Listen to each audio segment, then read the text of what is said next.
Júlia, a Valéria, o Silvio, o João Elias. E o Silvio está comentando aqui, países menores que Israel ainda não conseguiram vacinar metade da sua população. Isso demonstra o interesse do governo de Israel pela vida humana. Será? Bom, não sei, mas Israel já vacinou, né? Eu só estava fazendo a comparação que uma vez uma pessoa falou comigo, ô Silvio, que Israel já tinha vacinado a população toda. Sim, mas lá é um país menor que o estado do Rio de Janeiro. Israel é muito pequeno, o Estado de Israel é muito pequeno. E são 9 milhões. Para ser exato, acho que são 11 milhões de habitantes. Né? Em Israel, lógico. O judeu está no mundo inteiro. Mas ali em Israel, eles são 11 milhões de habitantes. E eu tenho muito contato com Israel. Eu tenho duas pessoas muito queridas lá em Israel. Uma é a Bianca, que está sempre passando flashes aqui para o programa. Ela é jornalista, mora em Tel Aviv e está sempre passando, está sempre comigo. Eu falo com a Bianca pelo menos uma vez por semana. Mas Israel já foi vacinado, mas já voltou a variante. Já tem uma variante lá agora. E eles já estão muito preocupados com isso. Essa semana, Maristela, mais precisamente ontem, eu acompanhei um trabalho da pastora Gabriela, em que ela vem há 4 semanas na igreja, na Metodista Meudon. Ela vem falando sobre os Pedros. Então, os Pedros, a referência daquela que o Pedro negou a Cristo 3 vezes, mas Cristo foi buscá-lo e trouxe Pedro de volta. Tá?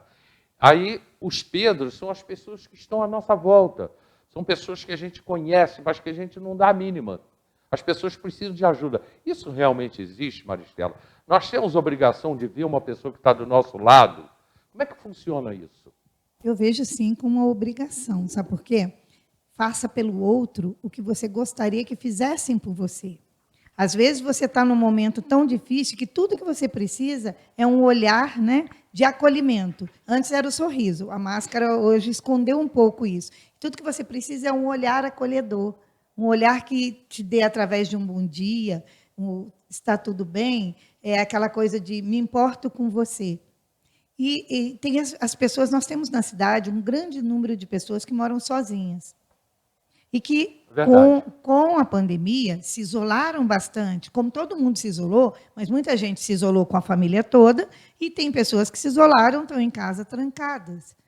E quando elas se encontram, às vezes elas vêm ávidas para que você olhe para elas. E muitas vezes a gente, na correria do dia a dia, na pressa, você passa, por exemplo, uma calçada com alguém, né? Você encontra com alguém e você não fica olhando muito direto. Às vezes, essa pessoa, tudo que ela precisa é isso, é o seu bom dia. Então, sim, a gente tem que ir atrás dos Pedros que estão perdidos e trazê-los para perto da gente. Isso faz uma diferença imensa. Isso é humano. Nós temos que pensar nisso. Eu sou um ser humano e eu tenho que tratar o outro ser humano também, com respeito, com esse acolhimento, como eu gostaria de ser tratada. Você sabe do meu momento atual, e eu estou tendo um acolhimento absurdo, que me faz estar aqui falando da pandemia, que me faz falar do Covid, com tranquilidade e firmeza, porque eu tenho toda uma estrutura atrás de um monte de gente que está comigo. Então, isso me tranquiliza. Mas tem pessoas que não têm o que eu tenho. Não tem a rede de amigos em oração Sim. me dando esse suporte nesse momento. Tem pessoas que não têm. Então, a gente tem que apurar o olhar. Eu sou muito observadora, a minha profissão faz isso. Né? Eu trabalho com a observação do comportamento. Uhum. Então, a gente percebe no olhar, você percebe no cumprimento que o outro, da forma que o outro responde, em toda a comunicação. Né? Eu falo muito assim, a comunicação é tudo. Mas e se o outro não fala? O silêncio também comunica. Você comunica através da sua expressão facial, hoje o olhar diz muito, né, por causa da máscara tampando, o seu corpo, conforme você gesticula, conforme você se porta, e o silêncio também comunica muito. Então, é a gente observar, às vezes, a pessoa está do teu lado, sabe aquele cachorrinho que caiu da mudança e que está perdido? Tem pessoas do teu lado assim, com aquele olhar, pedindo assim, ei, olha para mim. Tudo que ela quer que você olhe, que você dê um olhar acolhedor, né? Que você seja Cristo na vida dessa pessoa também. Acolha, traga ela para você. E tudo que ela precisa é isso. Então, a gente tem que ir atrás dos Pedros, ir atrás de todo mundo que está aí, perdido, precisando de ajuda.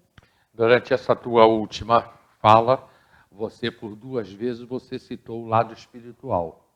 E o lado espiritual, realmente, ele existe e é tão importante quanto eu entendo que seja? Eu sou a prova viva. Você sabe, eu estou com um irmão internado em estado crítico, muito grave, com Covid.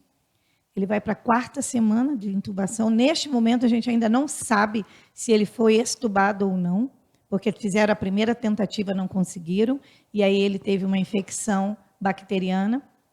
E nós passamos a semana passada 3 dias em estado de alerta, achando que a qualquer momento ele não resistiria, mas Deus é muito maravilhoso e ele está aí bravamente lutando.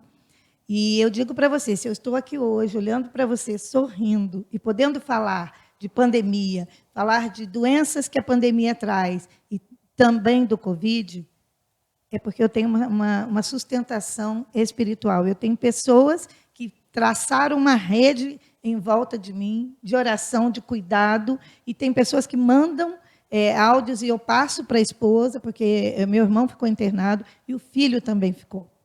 Os 2, só que o meu sobrinho não foi entubado. Hoje ele já está em casa, graças a Deus.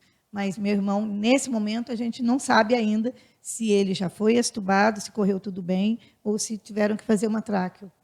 Então, nós estamos ainda em estado de alerta. Mas o que me sustenta, para estar aqui na tua frente hoje, falando com todo mundo, é, sim, a parte espiritual. Isso faz uma diferença muito grande. Tá, mas você é uma psicóloga. Sim, você tem que cuidar da minha parte mental, não da minha parte espiritual. Eu cuido da sua parte mental, mas eu cuido da sua parte espiritual também. Porque se você não tiver aquele tripé de sustentação, saúde física, saúde emocional e saúde espiritual, não dá para se sustentar. Então, assim, independente da religião, qual a religião que a pessoa professe, seja fiel à sua religião. Se apegue a isso. Neste momento, faz muita diferença. As pessoas que não têm, que têm a fé mais balançada ou não têm fé, eu converso com pessoas, eu tenho pacientes que são ateus. Eles estão sofrendo muito, porque eles não têm, eles falam para mim assim, doutora, eu queria crer como você crê. Eu queria ter um pouquinho da fé que você tem. Eu falei, vamos treinar? Escolhe, mas creia, existe um Deus que é de todo mundo. Não importa a religião, importa o Deus. E aí você escolhe como você vai servir o seu Deus. Alguém já falou para você, graças a Deus, eu sou ateu?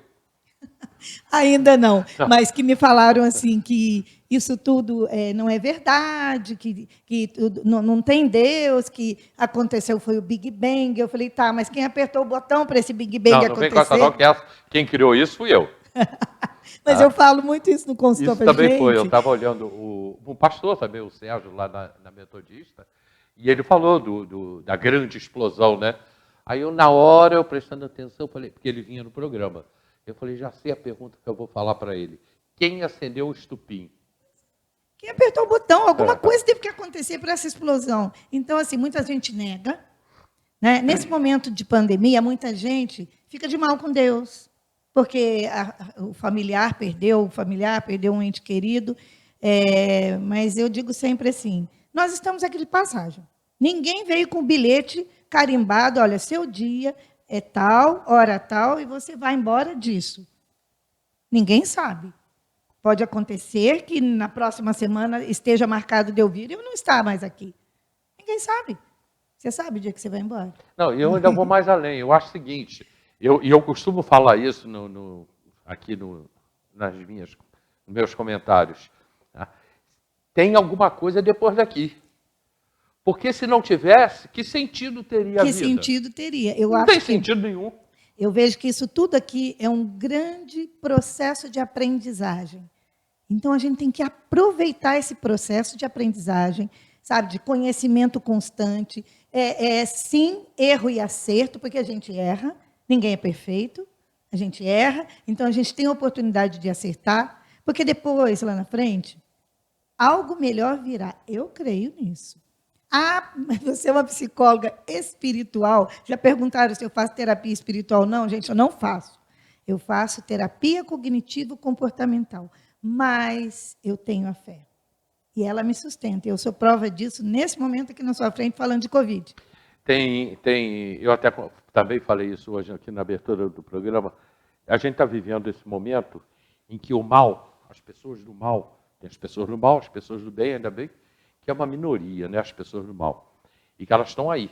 Essa semana mesmo eu vi uma pessoa fazendo mal mesmo, até sobre alimentação, para 3 pessoas, e nos últimos dias também ela tentou até me dar uma rasteira, uma pessoa conhecida minha, de trabalho, enfim, que convive comigo na rua, enfim. E aí, e essas pessoas vão vivendo. Aí eu comecei a pensar, e abri hoje o programa falando disso, eu falei, quer saber uma coisa? Problema dela. Se ela é assim, problema dela. Eu não sou assim.